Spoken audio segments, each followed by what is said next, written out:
Power. Talk radio with Bite. We're Pet Life Radio, the #1 pet radio network. Let's talk pets.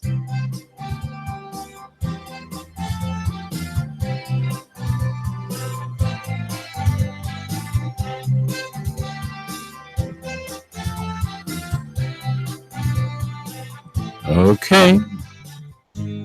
And good morning, good afternoon. Welcome. You're here live with Dr. Jeff Werber, host for the next 30 minutes here on Pet Life Radio's Ask the Vets with Dr. Jeff. And we're here for you. We're here to talk about your pets. Number of ways you can get a hold of us. Love to hear from you. Number one is 877-385-8882. Once again, 877-385-8882. Or you can also join us here live on Google Hangouts. Very easy. You just want to log on to Pet Life Radio, click on the Ask the Vets with Dr. Jeff tab, scroll down, and Google Hangouts link. Click on it, and you can be here live with us, live with your pet. As I mentioned again and again, get used to doing it this way because pretty soon telemedicine, telehealth is going to be in the forefront of veterinary medicine as it is now in human medicine. You see commercials for it. For humans, well, we're doing the same thing here in veterinary medicine. So the idea of using your phone, using your computer, getting to talk to a live veterinarian, it's something that's going to be the future. The exams will be much less expensive than going in, and it's good for everybody because oftentimes many things you think you need to go in for, you don't. So, anyway, we'll talk about that a little later on or in a show coming up. But anyway, just to go through some news items that caught my attention that might be of interest to you. First of all, teacup pets. People love teacup pets. They like the smaller or whatever. Well, there was some work done online to show that many of these teacup pets that you see are not necessarily teacup, meaning smaller versions of whatever breed that is. They're still babies. They're sometimes maybe 10 to 12 weeks of age. So they are not ready necessarily to be shipped. And by law, they're not allowed to be shipped until they're at least 4 months. So just don't be fooled. These animals are often too young to be separated from mom and their litter mate. Socialization at that point is very important. They are not ready for solid food necessarily before 12 weeks of age. So, they're eating soft foods and things like that. So just be very careful. They can become sick. They're not really ready, but they use that cuteness to sort of trick you into thinking, oh my God, that's the pup I want. And so anyway, just be careful. February, National Pet Dental Health Month. We will talk about it a little bit more at the end of the show, but don't be fooled. The teeth, the mouth, oral health is critical to overall health. Some problems associated with gingivitis, infections in the mouth, the fact that the bugs, the bacteria colonize, they can colonize into the heart valve, which we call endocarditis, into the kidneys, the kidney filtration system, glomerulonephritis. These bugs, these bacteria that are cultured from these disease organs originated in the mouth. So very important. If you haven't already, now's a good time this month. A lot of veterinarians, ourselves included here in Los Angeles, are running specials to get you to come in and evaluate your pets, make sure they're healthy, have their teeth done. And at the end of the show, we're going to talk a little bit more about what good dental hygiene is all about. This was a nice story. There was a German Shepherd named Rico who was an Air Force dog in the Air Force Squadron in Dover Air Force Base in Delaware. Actually gave a military salute. Rico passed. He developed degenerative myelopathy. Anyone who knows German Shepherd dogs know that degenerative myelopathy is a terrible condition. We see it most commonly in German Shepherds. And anyway, he was in retirement. He was living with his handler, a guy named Jason Spangenberg. But anyway, that was really cool. He actually, the dog had a Bronze Star. So that's pretty cool. Other things, other research issues, gait problems. That's like the locomotion, moving issues that we see in pugs. Interestingly, because pugs aren't known, they're not like a dog that we typically see arthritis in as far as an orthopedic problem. And it is believed that possibly some of the problems that we see in gait issues in pugs are actually neurologic. And there's some other issues that it's often linked to, for example, dyspnea, some breathing issues, which may also start in the brain. So there's some researchers at some of the schools are doing that now, looking into pugs and some of their neurologic problems that they have. Here's a big one. This may touch many of you. It's going to become even more of an issue as time goes on. This out of Canada, which is now just decriminalized marijuana, as has California. Colorado already there. Some number of states in the United States have already decriminalized marijuana.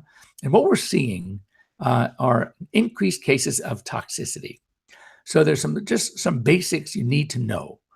First of all, are there advantages? Yes, many of us believe there are advantages. The problem is with pets that we don't yet know toxicity levels of the marijuana products that still have THC. Now, CBD, cannabidiol, is pretty safe because there's no THC in CBD or negligible. But if you look at the products that are selling, like, for example, Canapet, there are things out there that are selling CBD, which does have a lot of advantages, but it is THC free. But as far as the other components, especially components like just cannabis oil, the other cannabinoids, we don't know just what the toxic level. Now, we know what LD50 is, and people hear what LD50 means and they get kind of freaked out. And I don't blame you, because it freaks me out too. But LD50 is a term used when dealing with toxicities of medications, drugs, chemicals, etc. It's the lethal dose 50, the dose at which 50% of the animals receiving it will die. That's the LD50. Now, we know that the LD50 of marijuana, basic marijuana, that's with the THC, is 3 grams per kilogram. That means a 20-kilo dog, which is about 45 pounds, will need to eat, so 3 grams per kilo, 60 grams.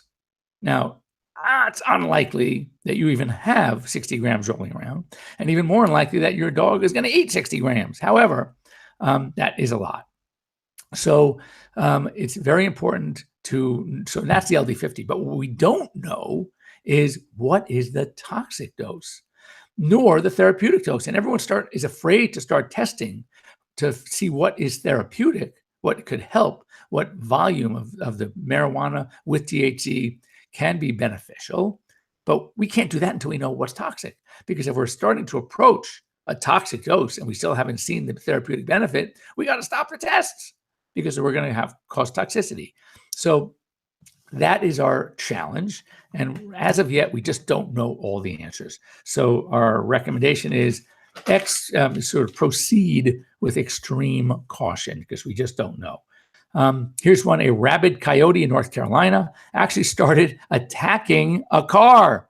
The people were inside, the family was inside, and they were watching this rabid coyote trying to bite at and attack the car. So, we do see rabies still. You got to be very careful. The recommendation is if you live in that part of the world, that part of the country in North Carolina, the Eastern Seaboard, you want to make sure to keep your small pets inside, even your big pets. They're when a rabid animal is going after anything, or in a very well gated, fenced area. And if you walk them, or when you walk them, make sure that you have them on a nice controlled leash. Don't allow them to run up ahead of you. Okay, that's very important. Also, to try to minimize the attraction of these animals, make sure to do something to like secure your garbage cans, things like that. That'll help too. Here's something nice that, and a lot of people have their issues with zoos and wildlife rehab areas. Let me tell you something. And we've been talked about this before. I've been to some that have just been absolutely amazing. But they have a lot of programs, and there's an artificial insemination programs going on in many of these zoos. And one that just caught my eye, there is a breed of wolf called just a Mexican wolf that 50 years ago was down to 10, obviously estimated, they couldn't count them, but 10 in the wild. Now, because of many zoos that have breeding programs, artificial insemination, there are greater than 150. So these are helping animals from becoming extinct. And so don't always, and many of them are just amazing facilities. They try to mimic as best they can the natural environments, and they do a really wonderful job. And it's not just to show off so people can walk through and say, ooh, I saw this animal, that animal. They actually do a lot of work, a lot of research to help and to benefit these animals and a lot of these species. Here's one that I kind of knew about, and it's nothing new to many of us, but anxious, nervous, depressed people are more likely to be bitten than those that aren't. If if you know somebody that's very calm and relaxed, for some reason that is not as much of a threat to an aggressive dog. So, and that explains a lot of things, because when dogs bark at some people, they freeze up, they tense up, they try to run. That's not a wrong thing to do. You got to stay really, really calm. Don't show fear. Hopefully you're not. And remember, dogs can sense it anyway, because I'm sure there are certain pheromones that go off in our bodies when we are, reach that height of fear, of nervousness, anxiousness, and they sense it. And interestingly, in the same study, they found that males are probably more likely to be bitten, and especially those with multiple pets at home. So I'm surprised. If that's true, I should be bitten a lot more. So I think my calmness sort of overrules all of that around dogs. But look, I have a lot of pets at home, but you can see why, because there's, I tell people, you can have your clothing washed a million times. You can have it dry cleaned. You can have it, you name it, Febreze all over the place. It's not going to fool a dog. So when they start sniffing me, I know they're sensing it. It's funny. I was at an airport, and I was walking towards my flight. And first I went to the counter to get my boarding pass, and I happened to pass a guy, airport police security, that had a dog with him. And I commented, it was a German Shepherd. It was a female. She was, kind of nice looking, and that was it. And I didn't even think twice. So I get my boarding pass. Now I'm walking towards the gate. Now this same guy with the dog is coming towards me. And you're not supposed to pet or kneel down to try to pet dogs that are working. And I think this was a drug or a bomb sniffing dog, whatever. All of a sudden, as she passes me, she makes a quick U-turn and starts following me. I'm thinking, holy cow, what did I pack? I was like, what's going on here? So I stop, and she starts sniffing me, and she's licking me in the face, and she like wants to jump in my lap. And the cop starts laughing. He goes, "You have dogs?" He said, "Actually, yes, I have 5 and 6 cats." And he goes, "She knows it." But it was interesting that her behavior and posturing was so much different than it would be had I been, had drugs or a bomb or something, because they're taught to do something differently. So he knew right away. But the thing is, it's amazing how this dog was able to sense and knew that I had a house full of pets. And one last thing before we go on a break, because this is very important. And there's always a battle going on between should you feed your pets raw food, raw meats or not. This, I'm not a fan, never have been. The digestive system is so different. And here's a case in point. Dogs eating raw chicken, especially necks, are 70% more likely to develop a paralysis weakness because of a Campylobacter infection that causes polyradiculoneuritis. And so that's my point, that our dogs' ancestors, wolves in the wild, they were able their bodies were able to kill off this Campylobacter infection, but our modern domesticated dogs can't. So you just understand that there are risks with eating raw meats that have not been somehow treated to kill off bacteria that our animals, our dogs, can no longer fight off themselves. So exercise, caution out there. Check with companies if you're really into feeding raw foods. Make sure there's something going on in the process of the curing the meats that will kill off these bacteria. Anyway, don't go away. We'll be right back here on Pet Life Radio's Ask the Vets with Dr. Jeff. We'll be back in a minute. We'll be right back, right after these messages. Stay tuned. Molly, here's your dinner. Zeus, that's not your food. Don't let that happen to your precious cat. Elevate your cat's eating experience with the Cat Tree Tray. The Cat Tree Tray keeps your cat's food off the floor and conveniently located on the cat tree. It's the perfect way to eat. It's a beautiful wrought iron tray that easily attaches to your cat tree and keeps dogs and other critters out of your cat's dish. A must for multi-pet households. There's a 6-inch tray for large bowls and a 4-inch tray for smaller bowls. Purchase your Cat Tree Tray today. Go right now to cattreetray.com. That's cattreetray.com. CATTREETRAY.com.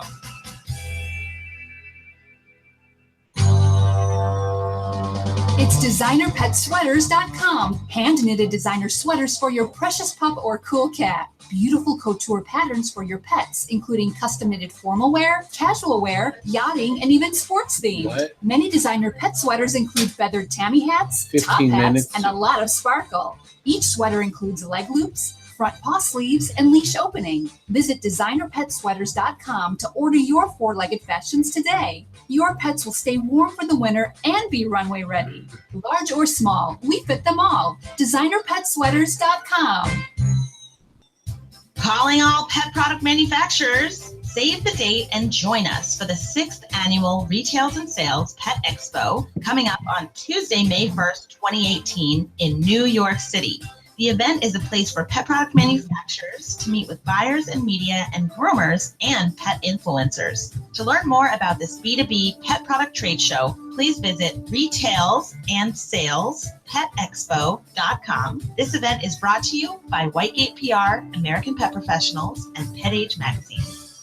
Does your dog itch, scratch, stink, or shed like crazy? Come to Dynovite for help. Order a 90-day supply of Dynovite. Dynovite for life. Pick up 2 tubes of Doggo Suds. Get the 3rd tube free. Peppermint, tea tree, lavender, Doggo Sud shampoo. Made with all-natural coconut, jojoba, aloe. Great for healthy skin and soft, shiny coats. But no itchy, harsh chemicals. Lather up, rinse away. Try Doggo Suds. Buy 2, get 1 free. At Dynovite.com. DINOVITE.com. I love cleaning the litter box, said no one ever. Luckily, there's World's Best Cat Litter, the litter that promises less mess with less litter. Only World's Best Cat Litter uses the concentrated power of corn to quickly trap odors in tight clumps. And quick clumping means you never have to chisel or scrape the box. Less cleanup with less wasted litter? That's a litter bit amazing. Save $2 on World's Best Cat Litter. Visit www.saveonworldsbest.com.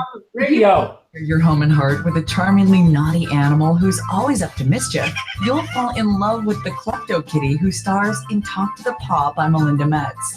Talk to the Paw is a funny, heartwarming novel about a single girl, a single guy, and MacGyver, an adorable tabby cat with a not-so-adorable habit of stealing from the neighbors. Talk to the Paw is on sale now everywhere books are sold. Visit kensingtonbooks.com for more info. Begging to hear more of your favorite show? Full episodes of all our shows are available on demand. Go to PetLifeRadio.com to fetch our entire lineup of Possum Pet podcasts. Also, dig us up in iHeartRadio and iTunes. Let's talk pets. Live and on demand only from Pet Life Radio. Let's talk pets. Let's talk pets On Pet Life Radio. Pet Life Radio. PetLifeRadio.com.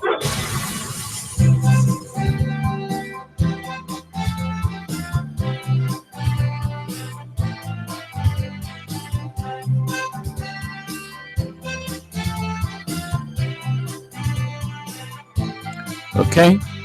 And welcome back. You're here live with Dr. Jeff. And as I'm sitting here having my sort of morning coffee, I hope you guys can see this.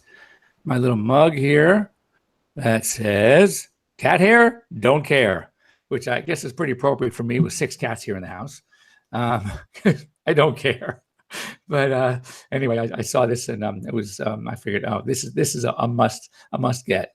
So National Pet Dental Health Month every February. And let's talk about that for a second. First of all, And by show of hands, how many of you brush your pet's teeth regularly, 3-4 times a week? Oh my God, nobody. I'm not surprised. My hand shouldn't be up either because I don't. We really need to get animals in a the best sort of in-home care that we can do. All right, would be brushing teeth. Unfortunately, a lot of pets don't like it. A lot of people don't like doing it. A lot of pet owners. So when we talk about issues like that, it becomes like a real problem. So, we have to kind of, think about what sort of, home dental care we can do. First of all, when it comes to our pets, you need to start early when they're little. What I recommend doing is this: take first your finger. And once you identified a treat that your pets really like, and trust me, I guarantee things exist that most pets will like. What you do is that you can take your finger, rub it inside their gums, just like this, and then go just for like 5 seconds. They go, oh my God, you're so good. You're so good girl, good boy. And give them that treat. That's it. Tomorrow, do it for 10 seconds, and then 15 seconds and 30 seconds. Get to you build up when they start knowing that every time you go near them with your finger, they're going to get a treat. They will start chilling out. Then what you can do is put a little bit of a poultry flavored or some sort of pet toothpaste that is non-sudsing, that is swallowable, and do the same thing, but now with the taste. And again, every time you do it, make it fun, make it exciting, and then you will give them a treat. Then what you can do is you can get these little sleeves, these little rubber things that fit over your fingers, and start using that instead of just your finger. And you get the point. And then you do that, slowly increasing each time, and with the paste until they love it. They're looking forward to it. And then finally, you can get the appropriate size toothbrush and do the same thing. Always make it fun, never a chore. Always finish with a treat, reward, good boy, good girl, a pats on the head, whatever. So they start realizing that this is fun. Now, that's only home care. Now, when you think about the film that develops inside the mouth, on the teeth, we call that plaque. That is removable with good brushing, with good hygiene. But once it, because of saliva and the bacteria in the mouth, hardens and becomes tartar or calculus, brushing is not going to do the job. And either is a water additive and the gel that you put inside the mouth. These are all good, and they're better than nothing, but nothing's going to replace brushing. But even with all the brushing, just as we do, when we brush 2-3 times a day, we still have to go in regularly for our professional cleanings. Your dogs and cats are no different. Now, quickly, I want to talk about that. Dental cleanings. The biggest problem that I see are people going to these groomers that are trying to brush teeth. And by the way, they do a wonderful job from what you can see. And I actually used to have one. She was a former dental hygienist. She would come in, she'd do a great job. No anesthesia. It blew my mind how she can get these animals to just chill and relax and scrape away and soft music and dark light. I mean, it was wonderful. She did a great job. However, a veterinary dentist, a colleague of mine, Dr. Jan Bellows, he did a study a couple of years ago. It's been published. And I found it fascinating and frightening at the same time. What he did was he identified a large group of animals, dogs, owners that were taking their dogs to these groomers for complete non-anesthesia dentistry. And then he also identified a group, same size group of animals, owners that were taking their pets once or twice a year to the veterinarian. And what he did for cleaning with sedation. And we're going to talk about sedation anesthesia in a second because that's a fine line. But what he did was he took pre and post pictures. And he also, what he didn't tell either group was that he was going to take pre and post, not pre, but post radiographs. So he compared the pictures, and admittedly, the groomers, these people that are trained to do it properly, did a very nice job removing the plaque from the surface of the teeth, the part that you could see. So you'd pick your dog up, you'd pick up the lips, you'd look around and say, oh my God, how beautiful is that? And it was. But what the x-rays showed, that after 3 years, the bone destruction on the non-sedated, non-anesthetized group was dramatic. Why? Because I don't care how great your dog is, there's no way you can get in an awake dog scraping under the gums and doing a really thorough job. So the surface of the teeth, no problem. But under the gums, which is where you really have to get, because that's where the source of the bacteria and the infection is going, which is eating away the attachment of the tooth to the bone. And that's where the problem lies. That's what we call periodontal disease.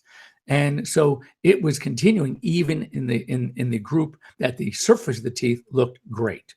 So it just can't be done well.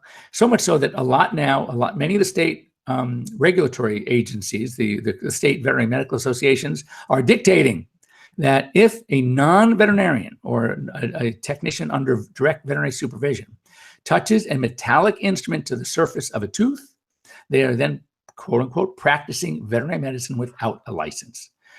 Now, the AVM, the American Veterinary Medical Association, and the American Animal Hospital Association are now insisting that animals that are receiving dental work must be intubated, which now takes me to the full anesthesia versus a deep sedation.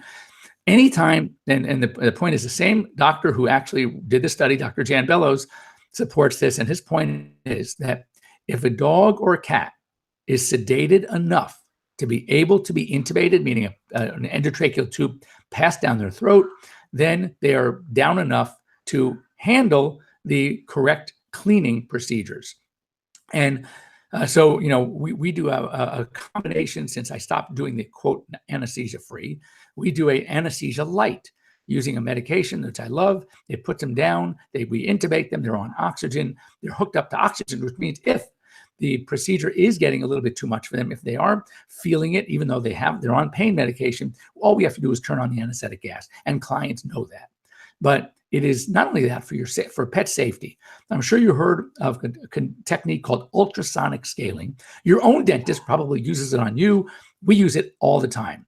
What that's doing is that is taking the plaque, which is comprised of minerals, saliva, bacteria, and the food debris, or I should say the tartar, and it's aerosolizing it.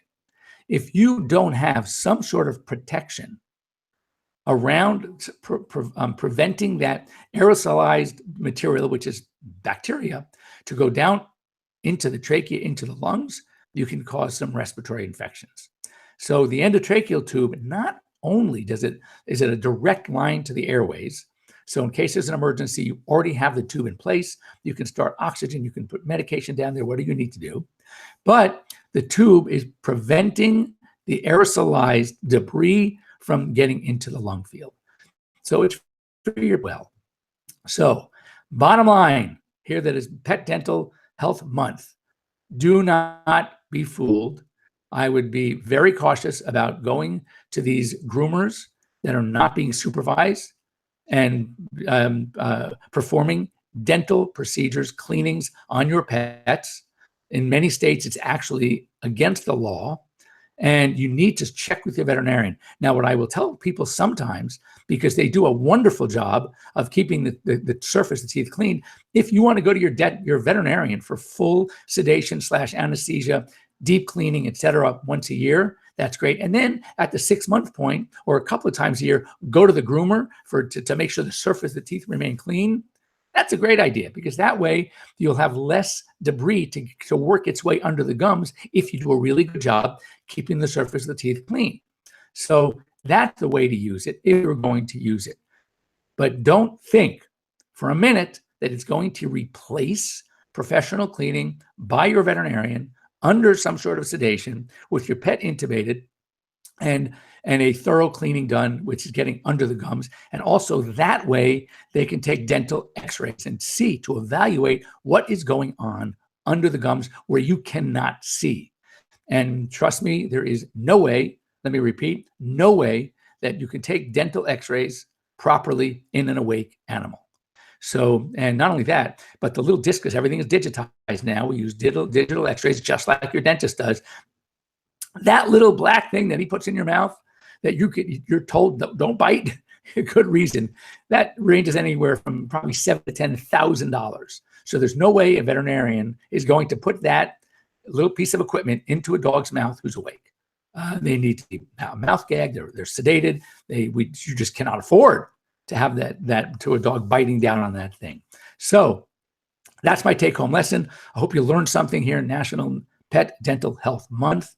Take care of your pet's teeth. Do something on a regular basis at home for oral hygiene. But it does not replace thorough checkups by your veterinarian at least once a year. And then maybe as pets get older, more frequently. So anyway, if you have any questions, you can always get a hold of me here at Dr. Jeff at PetLifeRadio.com. You can join me on Instagram at Dr. Jeff Werber. I'd love to have you follow me. You'll see really, really cute pictures because I take them a lot. And also I do some educational videos just like I'm doing now, but of course they have to stay within a minute. And that's it. So anyway, we'll see you here next week here on Pet Life Radio's Ask the Vets with Dr. Jeff. Have a great week, everybody. And see you. Stay safe. Bye-bye.